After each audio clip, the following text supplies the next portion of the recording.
ऐ रसूल आज़म सल्लल्लाहु अलैहि वसल्लम के दीवानों, आक़ाए करीम सल्लल्लाहु अलैहि वसल्लम इरशाद फरमाते हैं, सहाबा का जब गफीर है, रसूल रहमत सल्लल्लाहु अलैहि वसल्लम फरमाते, मुझे तुम्हारे सिलसिले में सिर्फ दो बातों का खौफ है, सिर्फ दो चीजों का खौफ। और वो दो चीजों का खौफ क्या है?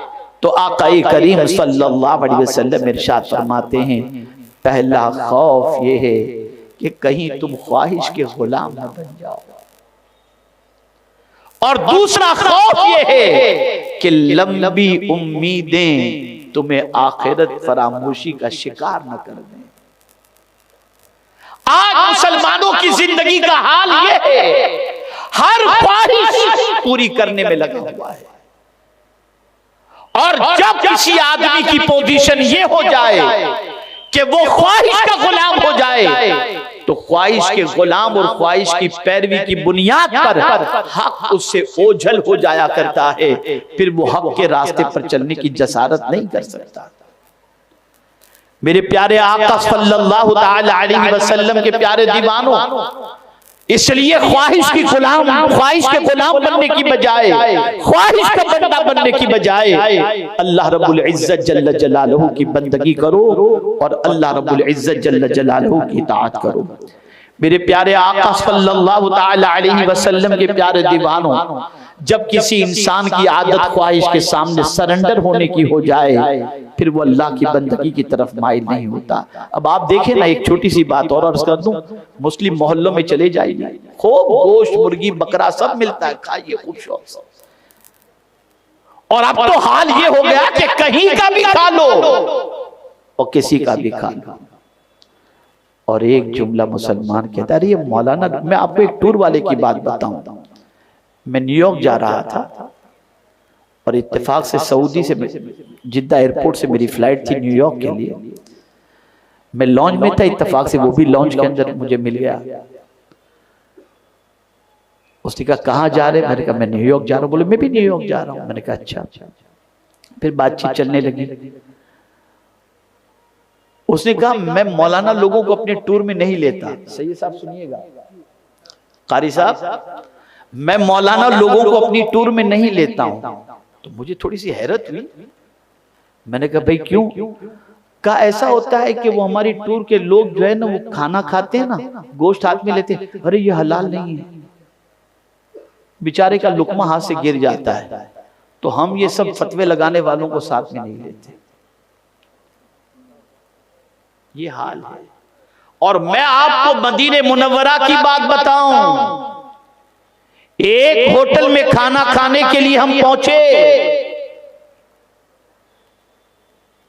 तो होटल वाले से हमने कहा कि भाई, वेटर से हमने कहा बेटा जरा ये बताओ कि ये गोश्त हलाल है या मशीन का ज़बीहा है, बाहर का है या कैसा है? बस उसका जुमला सुनिए, तारीखी जुमला। उसने कहा हजरत हलाल कहूंगा तो ईमान चला जाएगा और हराम कहूंगा तो नौकरी चली जाएगी। अब आपकी मर्जी, चाहे तो खाएं चाहे तो न खाएं।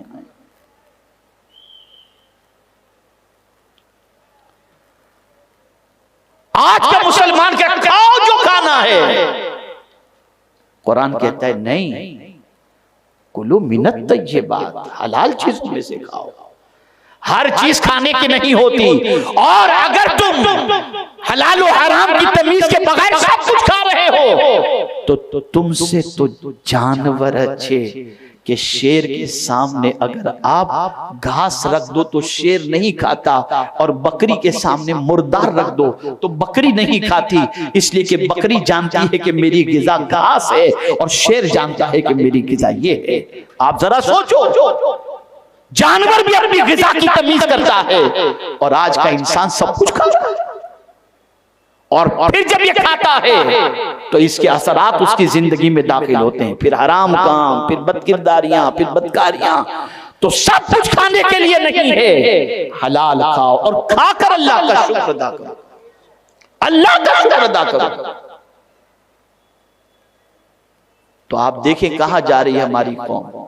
ख्वाहिश फलां ढाबे पे खाने जाना है, फला होटल में खाने जाना है, कोई गर्ज नहीं से कि बनाने वाला कौन, जबा करने वाला कौन, गोश्त कहां से आया, क्या बड़ा टेस्टी बनाता है, जाना है खाने के लिए। जिस कौम की पोजीशन ये हो कि ख्वाहिश का इतना गुलाम वो बन जाए, अल्लाह खैर फरमाए, उस कौम का मुस्तकबिल कभी ताबनाक नहीं हो सकता। अब आइए मैं आपको बताऊं, जो लोग अल्लाह रब्बुल इज्जत जल्ल जलालहू के फरमान का ख्याल नहीं करते और ख्वाहिशात के गुलाम बन जाते हैं, उनकी जिंदगी कैसी होती है। तो मेरे प्यारे आका सल्लल्लाहु तआला अलैहि वसल्लम के प्यारे दीवानों, रसूल रहमत सल्लल्लाहु तआला अलैहि वसल्लम ने ख्वाहिश के गुलामों के लिए बहुत सख्त वईद फरमाई है, और ख्वाहिश की पैरवी करने वालों के सामने से हक ओझल हो जाता है। इसके बाद में रहमत आलम सल्लल्लाहु अलैहि वसल्लम का इरशाद गिरामी मौजूद है। अब मैं आपको बताता हूं दूसरी बात जो हुजूर सल्लल्लाहु अलैहि वसल्लम ने फरमाई, लंबी उम्मीद। लंबी उम्मीद यार कल कर लेंगे, यार छोड़ो नबी, ये कहां, कल से फजर की नमाज पढ़ना शुरू करेंगे। अरे मौलाना बस 3 वक्त की शुरू की है हमने, बस दुआ करें 5 वक्त की हो जाए। ये सारी बातें लोग कहते हैं। अब जब कोई लंबी उम्मीद के अंदर गिरफ्तार हो जाए तो पहला नुकसान क्या है? इबादत को छोड़ना और उसमें सुस्ती करना, ये पहली बीमारी उसे लग जाती है। फिर वो इबादत छोड़ता है। नमाज गई, अरे यार ठीक है कल मुझे फजर में मत उठाना, कल से उठाना, कल से कोशिश करूंगा। ये लंबी उम्मीद वाला। और इबादत भी करेगा तो उसके अंदर इतनी सुस्ती होगी कि मुर्दे की तरह। ये लंबी उम्मीद वाले का हाल होता है। और जिसको लंबी उम्मीद नहीं होती, जो मौत को निगाहों के सामने देखता है, उसका हाल क्या होता है समझाऊं आपको? बहुत अच्छी तरह समझ में बात आ जाएगी। किसी कैंसर के मरीज को डॉक्टर कह दे कि बस अब इस पेशेंट को घर पे लेकर के जाओ, पता नहीं कब तक ये जिएगा, ला इलाज ये मरीज है, इसे घर पे लेके जाओ। अब उस कैंसर के मरीज को घर पे लेकर के जाएंगे, उसके सामने गंदी पिक्चर लगाए कि बंद करो बंद करो, ये क्या लगाया है, उसके हाथ में तस्बीह आ जाएगी, वो इस्तिगफार करना शुरू कर देगा, वो अल्लाह से माफी मांगना शुरू कर देगा, वो दुरूद शरीफ पढ़ना शुरू कर देगा, वो माबूदे बरहक को राजी करने की कोशिश करना शुरू कर देगा, इसलिए कि उसे यकीन हो चुका है कि अब मैं ज्यादा दिनों तक रुकने वाला नहीं हूं। उसकी लंबी उम्मीद खत्म हो गई। इस लंबी उम्मीद के खत्म होते ही वो इबादत में लग गया, रियाजत में लग गया, तस्बीह में लग गया, तहलील में लग गया और गुनाहों से बच गया। इसलिए हुजूर फरमाते हैं लंबी उम्मीद के अंदर गिरफ्तार होने वाला इबादत में सुस्त हो जाता है और उसकी जिंदगी गुनाहों में गुजरनी शुरू हो जाती है। ये हुजूर के इरशाद का मफ़हूम है। क्या ये लंबी उम्मीदों ने हमें तबाह नहीं कर दिया? आइए दूसरा नुकसान लंबी उम्मीद का क्या है? फरमाया गया तौबा न करना और उसमें टाल मटोल करना। अभी तो उम्र ही क्या है, अभी तो जी रहे हैं, अभी तो ये है, अभी तो वो है, कल से तौबा, कल तौबा कर, अरे बड़ी रात को तौबा कर लेंगे, फिर कभी तौबा कर लेंगे। गुनाहों के धब्बे दिल पर लगे हुए हैं और नहीं मालूम कि मौत कब वाक़ई होगी, कुछ नहीं जानते, फिर भी अल्लाह की बारगाह में तौबा करने के लिए तैयार नहीं। याद रखें, जिसको ये मालूम हो कि मौत कभी भी आ सकती है, वो कभी भी लंबी उम्मीद नहीं रखेगा, वो तौबा में जल्दी करेगा। तीसरी चीज, आखिरत छोड़कर दुनिया में मशगूल हो जाना और मालो दौलत जमा करने में लग जाना। आखिरत को भूल गया, इसलिए कि मरने का तसव्वुर निकल गया। जब आखिरत भूल गया, ये कौन जो लंबी उम्मीद रखता है वो आखिरत भूल जाता है। उसे ख्याल ही नहीं कि एक दिन खुदा की बारगाह में हाजिर होना है, रब्बे कदीर जल्ल जलालहू को मुंह दिखाना है। ये तसव्वुर उसके ज़हन से ओझल हो जाता है, तो उस इंसान की सिचुएशन ये बन जाती है कि वो माल और दौलत जमा करने में लग जाता है और दुनिया में डूबा रहता है, आखिरत का ख्याल नहीं रहता। मैं आपको बताऊं, कुरान में वाक़यात के अंबार लगे हुए हैं ऐसे लोगों के जिनके पास दुनिया की दौलत इतनी थी, किसी के पास आज के दौर में इतनी दौलत हो ही नहीं सकती। फिरऔन के बारे में आप पढ़ो तो आपको पता चलेगा उसके खजाने खजाने की चाबियां इतनी थी कि उन चाबियों का मामला ये था कि कई ऊंटों पर उसकी चाबियां लादी जाती थी, इतना कारून का खजाना था। लेकिन बचा नहीं, बचा। खजाना लेकर के गया नहीं। एक तवज्जो तलब बात है, तवज्जो तलब।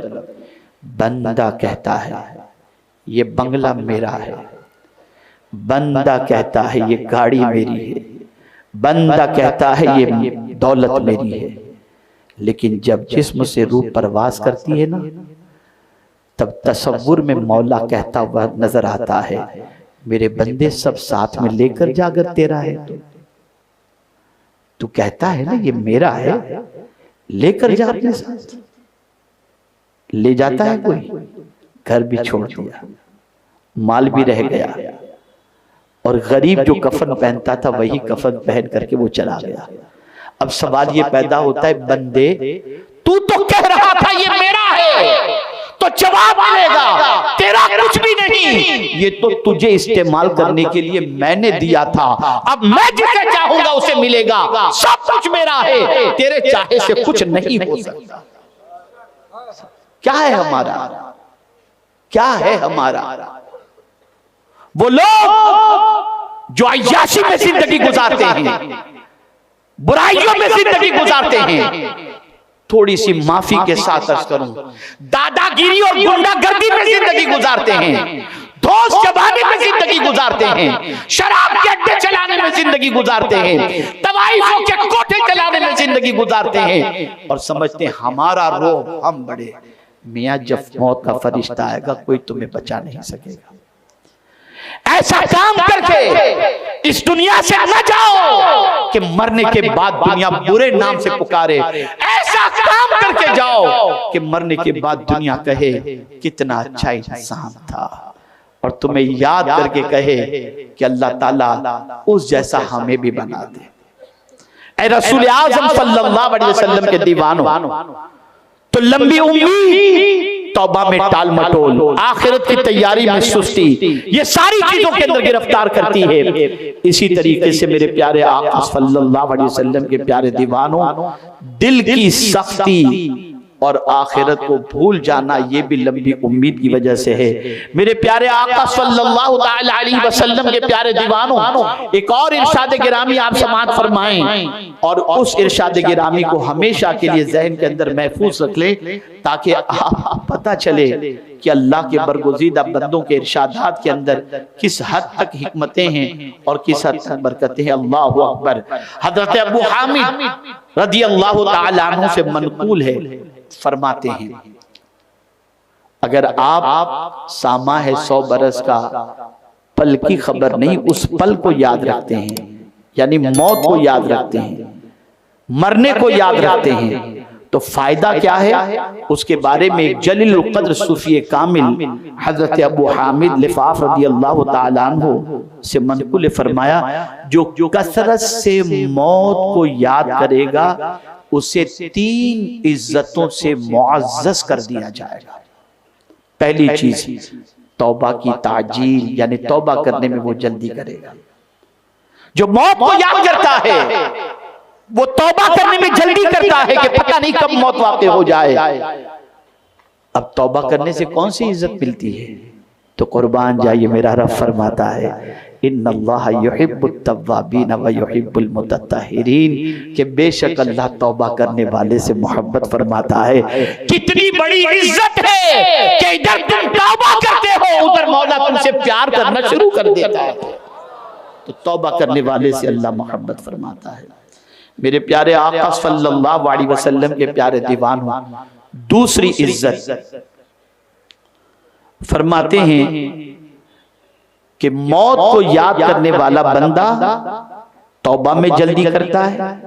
दूसरी चीज कूत, यानी गुजर बसर के लायक रोजी पर कनात करता है, यानी उसके पास इतना है कि गुजर बसर उसका हो रहा है, खा पी कर आराम से जिंदगी गुजार रहा है, तो उसको कनात अता कर, यानी उसको कनात कहते हैं, और अल्लाह ताला उसे कनात की दौलत अता फरमाता है। और हदीस शरीफ के अंदर है, मन कना जल्ला वमन तमअ ज़ल्ला, जिसने कनाअत इख्तियार की, जो कुछ अल्लाह का शुक्र है, तो उस कनाअत इख्तियार करने वाले के बारे में हुजूर फरमाते हैं अल्लाह उसको इज्जत अता फरमा देता है, और जो लालची होता है ना अल्लाह उसको जलील कर देता है।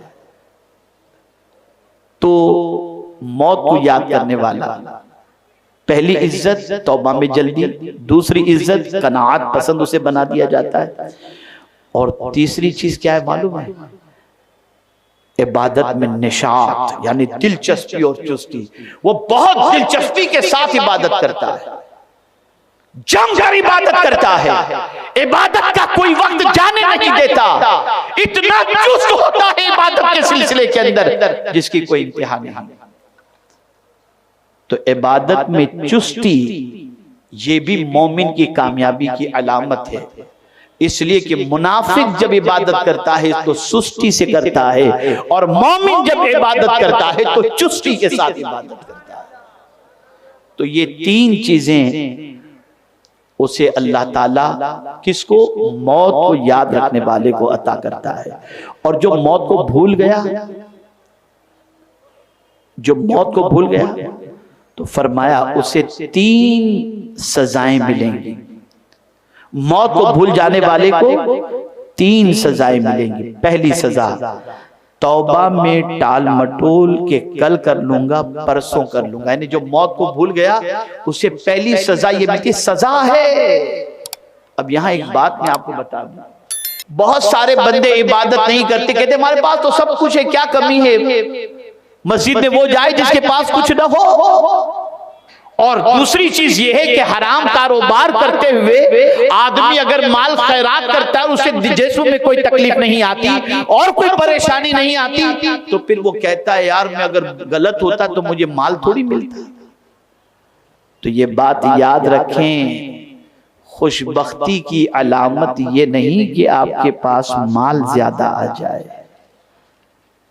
बल्कि सुन लो और अच्छी तरीके से सुन लो, अगर कोई गरीब है और उसे अल्लाह सजदे की तौफीक अता करता है तो वो खुशबख्त है, और अगर कोई मालदार है और अल्लाह उसे सजदे की तौफीक नहीं अता करता तो समझ लेना कि वो बदबख्त है। इसलिए कि अल्लाह जिससे खुश होता है उसे भी रोजी देता है, जिससे नाखुश होता है उसे भी रोजी देता है, लेकिन सजदे की तौफीक सिर्फ उसे ही देता है जिससे मेरा मौला राजी होता है।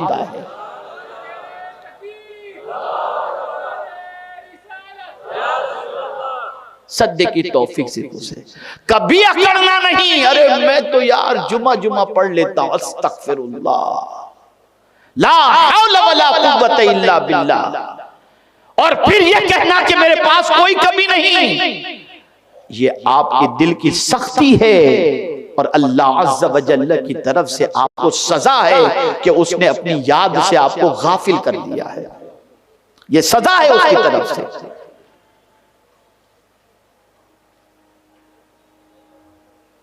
तो जब कोई इंसान मौत को भूल जाता है तो तौबा में टाल मटोल करता है।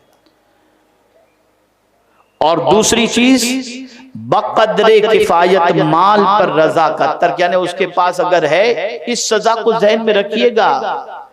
और मैं समझता हूं कि मौत को भूल जाने की यह सजा तकरीबन, अल्लाह खैर फरमाए, मैं नहीं कह सकता कितने लोगों को इसकी सजा मिल रही है। अल्लाह हम सब के हाल पर करम की नजर फरमाए।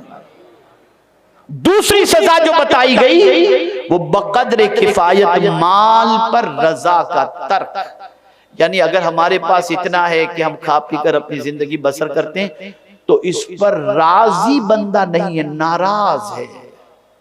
तो नाराज हो जाने का, अगर नाराज हो जाने वाली अगर आदत है कम रोजी पर, जरूरत भर की रोजी पर, तो समझ लेना ये मौत को याद न करने की सजा अल्लाह हमें दे रहा है। मौत को याद न करने की सजा। और तीसरी सजा, इबादत में तसाहुली, इबादत में सुस्ती, इबादत में काहिली, जैसा कि आज ये बिल्कुल आम मामला नजर आता है। मेरे प्यारे आका सल्लल्लाहु तआला अलैहि वसल्लम के प्यारे दीवानों, एक चीज जो खास बतानी थी वो यही है कि आज हम खाने पीने लहव लईब और खेल कूद में इतने डूब चुके हैं और इतने मस्त हो चुके हैं कि मौत को फरामोश कर चुके, आखिरत को भूल चुके, ये भूल चुके कि इस दुनिया से हमें एक दिन जाना है और कब जाना है ये भी नहीं मालूम, कब मौत आएगी ये भी नहीं मालूम। हम लगे हुए हैं इसी दुनिया को आबाद करने के अंदर, इसी दुनिया को संवारने के अंदर, इसी दुनिया के झमेले के अंदर और इसी दुनिया की मोहब्बत के अंदर। फिर एक मर्तबा अर्ज कर दूं, आप दौलत कमाएं, दौलत नहीं होगी तो घर कैसे बनाएंगे, दौलत नहीं होगी तो हॉस्पिटल कैसे बनाएंगे, दौलत नहीं होगी तो बच्चों की शादी कैसे करेंगे, दौलत नहीं होगी तो बच्चों को पढ़ाएंगे कैसे, दौलत नहीं होगी तो हज फर्ज अदा कैसे करेंगे, दौलत नहीं होगी तो मस्जिद कैसे बनाएंगे, दौलत नहीं होगी तो तालीम किस तरीके से आप तालीमी मामला के मुसलमानों को बढ़ाएंगे। दौलत कमाना बुरा नहीं है, लेकिन दौलत की मोहब्बत में इतना डूब जाना कि मरने को भूल जाना और उसी में गिरफ्तार रहकर हलाल और हराम की तमीज न करना, ये नुकसानदेह है, ये तबाहकुन है, ये बर्बादकुन है। बस एक बात अर्ज करके अपनी गुफ्तगू को खत्म करता हूँ, कैसी पोजीशन होनी चाहिए बस एक वाक़े के जरिए समझा दूं। एक बहुत बड़े ताजिर थे, एक बुजुर्ग, जिनका सामान जो है तिजारत का बहरी जहाज के जरिए एक मुल्क से दूसरे मुल्क जाता, अल्लाहु अकबर, लाखों का नफा होता। इस तरीके से वो तिजारत किया करते थे। एक बार उनका सामान तिजारत जहाज के अंदर रखा गया और जहाज रवाना हुआ। कुछ दिनों के बाद उनको इत्तला मिली कि उनका जहाज डूब गया और लाखों का नुकसान हुआ। वो बुजुर्ग जब सुनते हैं कि लाखों का नुकसान हुआ है तो वो अपनी गर्दन को दिल की तरफ झुकाते हैं और थोड़ी देर के बाद अपनी गर्दन को ऊंची करके कहते हैं अल्हम्दुलिल्लाह। नुकसान की खबर सुनकर क्या कह रहे हैं? अल्हम्दुलिल्लाह। कुछ दिन गुजरे, इत्तला दी गई, हजरत वो जो इत्तला पहले आई थी ना वो गलत थी, जहाज किसी और का डूबा था, आपका जहाज तो किनारे पर लगा, सामान तिजारत बिका और लाखों का नफा मिला है और ये बिल्कुल मुसद्दका रिपोर्ट है, बिल्कुल सही इत्तला है। फिर हजरत ने अपनी गर्दन झुकाई, दिल की तरफ आपने निगाह की और फिर उठाकर कहते हैं अल्हम्दुलिल्लाह।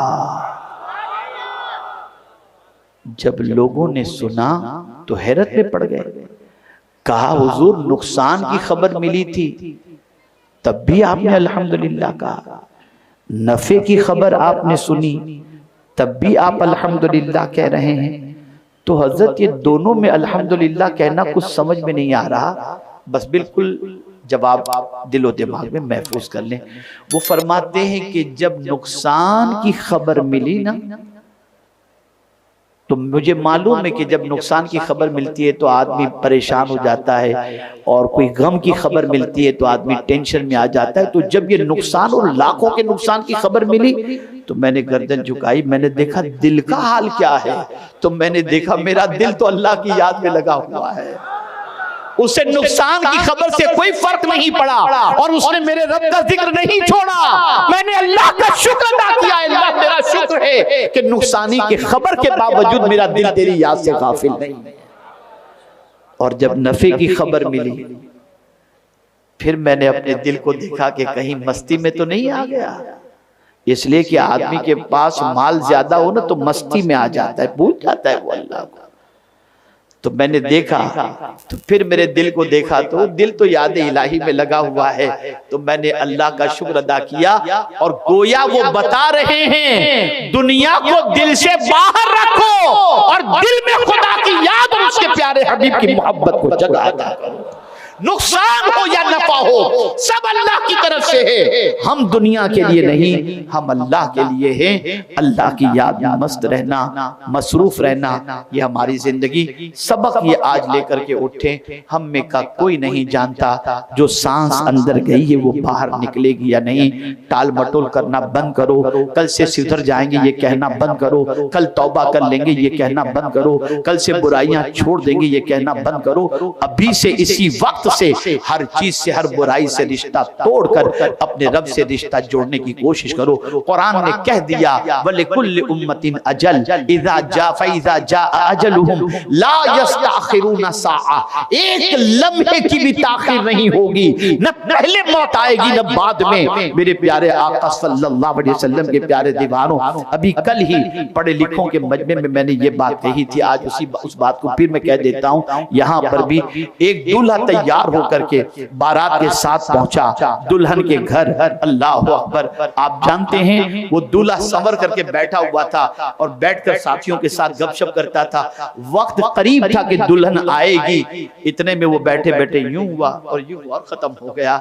दुल्हन के आने से पहले वो खुदा की बारगाह में पहुंच गया। कोई नहीं जानता, कोई नहीं जानता। किस चीज में टाल मटोल करते हो? कल देखा है हमने, कल के बारे में जानते हैं कि जिंदा रहेंगे? कौन जानता है? जापान में जलजला आया, पलक के झपकते खत्म, मकानात मलबे के ढेर में तब्दील। तुर्किया में जलजला आया, मलबे के ढेर में तब्दील। 28 सेकंड के अंदर सब कुछ खत्म। जब हम नहीं जानते कब तक हमारी जिंदगी है, तो सामा है 100 बरस का, पल की खबर नहीं। 100 बरस के सामान की तैयारी कर रहे हो, लेकिन हमें पल की खबर नहीं। तो आप अपने बच्चों के मुस्तकबिल का सोचें, लेकिन सबसे पहले ये सोचें कि हमारी, आपकी, हमारे बच्चों की, आपके बच्चों की आखिरत कैसे बेहतर हो, उसके बारे में भी जरूर सोचें और उसी के साथ दुनिया के बारे में भी सोचें। अल्लाह रब्बुल इज्जत जल्ल जलालहू, आक़ाए करीम रऊफ़ुर रहीम अलैहि तहियतु व तस्लीम के सदक़ो तुफ़ैल मुझे आपको सबको कुरान और अहादीस पर अमल करने की तौफीक अता फरमाए, रसूल रहमत सल्लल्लाहु अलैहि वसल्लम की इताअत की तौफीक नसीब फरमाए, और हम सब का खातिमा अल्लाह ताला ईमान पर फरमाए, ईमान पर जिंदगी दे और ईमान पे हम सबको मौत नसीब फरमाए। मदीने की गली में रसूल रहमत सल्लल्लाहु अलैहि वसल्लम के शहर पाक में मौत नसीब फरमाए और जन्नतुल बकी में 2 गज ज़मीन नसीब फरमाए।